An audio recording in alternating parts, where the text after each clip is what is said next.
आप सभी के चरणों में नमस्कार। संतों, आज बात करेंगे कि कबीर का जन्म कैसे हुआ। क्योंकि हमारे पास अनेक कहानियां हैं उसकी जन्म संबंधित, अलग अलग मत है।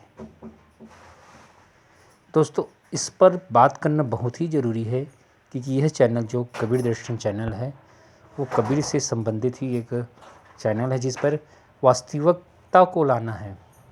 तो दोस्तों, सबसे पहले इस चैनल को सब्सक्राइब करना ना भूलेंगे। दोस्तों, वीडियो अंत तक देखिएगा और इसमें हम एक तथ्य के साथ बात करेंगे।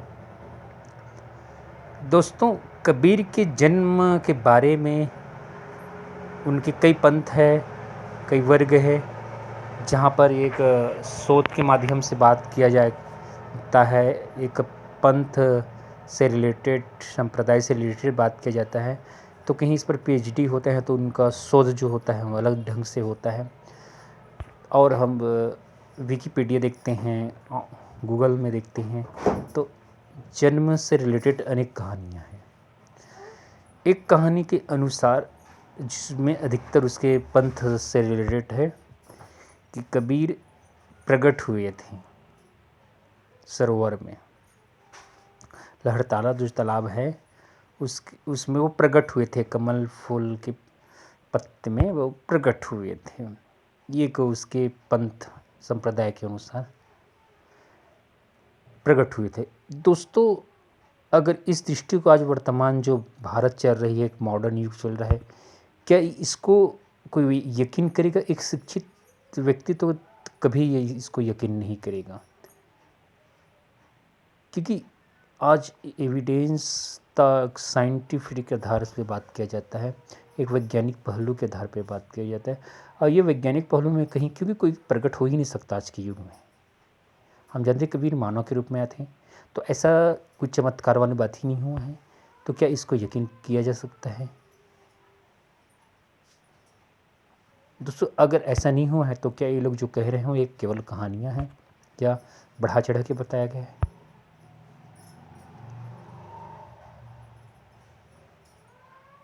दोस्तों, कुछ के अनुसार ये कहा गया है कि कबीर एक विधवा ब्राह्मणी की पुत्र थे और लोक निंदा के कारण उसने उसको तालाब में छोड़ दिया था, लोक निंदा के कारण।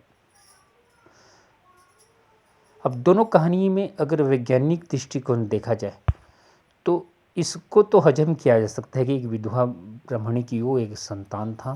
सही, विधवा है, ऊपर से वो गर्भ धारण कर चुकी होती है, तो जाहिर सी बात है वो तो अपनी इज्जत बचाने के लिए उस बच्चे का त्याग करेगी और वो तालाब में छू। इस बात को अगर वैज्ञानिक दृष्टिकोण से लिया जाए तो ये तो खरा उतरता है, इसको कोई नकार नहीं सकता। क्योंकि स्वाभाविक बात है कि अगर एक विधवा है, ऊपर से गर्भ धारण करती है, तो उसको तो इज्जत खराब होगा ही होगा।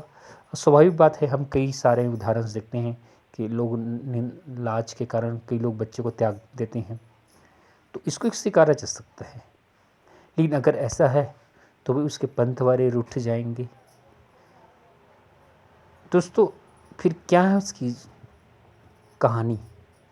ये तो सही है कि उसके माता पिता का तो पता नहीं है, क्योंकि एक धारणा के अनुसार जब वो तालाब में प्रकट हुआ था तो उसका पालन पोषण जुलाहा दंपतियों ने किया, निरुमा। और इनके अनुसार भी वही कहा गया कि जब वो उसने एक ब्राह्मणी ने उसको छोड़ा तालाब में, तो उनको भी वो निरुनुमा जो जुलाहा दंपति होता है उसने उसको पाला। दोनों कहानी सेम है, बस थोड़ा सा अंतर यह है कि एक संप्रदाय कहता है वो प्रकट हुआ था और दूसरा कहता है वैज्ञानिक के आधार पर कि उसको किसी ब्राह्मणी विधवा ने उसको छोड़ दिया था तालाब में। तालाब की बात सही है, जुलाहा दंपति ने पालन पोषण किया, ये सही है। लेकिन एक वर्ग कहता है कि वो प्रकट होता है, एक वर्ग कहता है प्रकट नहीं होता, उनको किसी ब्राह्मणी ने छोड़ दिया था। अब दोस्तों, अब इस पर अगर मेरा कोई मत पूछे तो मैं कहूँगा ये फालतू सवाल है। दोस्तों कबीर की माता पिता कौन हैं, जन्म कौन है? कबीर ने जो दर्शन दिया, जो ज्ञान दिया, उसको समय की परे का ज्ञान दिया, अकाल मूर्त का समय दिया। वो ऐसा ज्ञान की बात बताया कबीर जो जो समय से परे है, जो अजन्म है। उनका तो दर्शन अजन्मा का दर्शन है। तो जो कबीर अजन्मा का बात करता है, जो समय की परे की बात करता है, ऐसे कबीर को समय में बांधना, जन्म मृत्यु में बांधना एक मूर्खतापना होगा।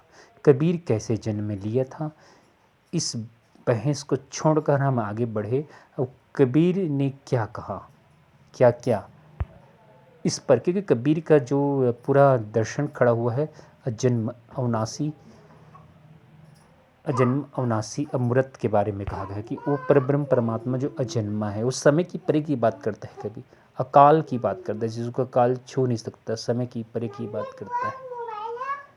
तो जब वो समय की बात करता है तो कबीर कहता है कि मैं समय से परे हूँ, क्योंकि राम कबीरा एक भयो, कि राम और कबीरा एक हो जाता है, राम कबीरा। तो कबीर समय का परे का चीज़ है। कबीर ने समय के परे के बारे में बताया, जो समय से मैं बनता नहीं। इसलिए कबीर के जन्म को फालतू बहस करना बेकार है। जैसा भी जन्म हुआ है, मैंने ये रखता है कबीर ने क्या कहा, क्या उसका दर्शन है। कबीर का जो दर्शन है वो समय में नहीं बनता, वो जन्म मरण से परे है, अविनाशी है। तो कबीर का जब दर्शन अविनाशी, तो कबीर अविनाशी, अजर अमर। ऐसे भी कबीर ने कहा है, हम न मरबे संसारा, हमको मिला है जीवन हारा। तो कबीर अपने आप को राम कबीरा एक है। राम यानी वो केवल दशरथ की राम नहीं, क्योंकि दशरथ का राम हम जानते हैं वो जन्म लेता है और चले जाता है, लेकिन कबीर का जो राम है वो अविनाशी, जो न जन्मता है न मरता है, अविनाशी अजन्मा। कबीर का राम अजन्मा है, जिसको कभी जन्म नहीं होता, जो कभी नहीं मरता। तो जब कबीर का राम, जो कबीर का दर्शन जो कभी न जन्म लेता है न मरता है, तो ऐसे कबीर को जन्म में बांधना मूर्खतापना है। और इसलिए उसके जन्म की कोई भी कहानी हो, चाहे उसको विधवा ब्राह्मणी ने छोड़ा हो, चाहे वो तालाब में प्रकट हुआ हो, ये फीका प्रश्न है। इस पर बहस करने के बजाय हम कबीर ने क्या कहा और क्या क्या उस पर बात करें। तो दोस्तों कैसा लगे वीडियो, कमेंट्स में ज़रूर बताइएगा, और इसी तरह वीडियो देखने के लिए मेरे चैनल से जुड़े रहें। धन्यवाद वीडियो देखने के लिए।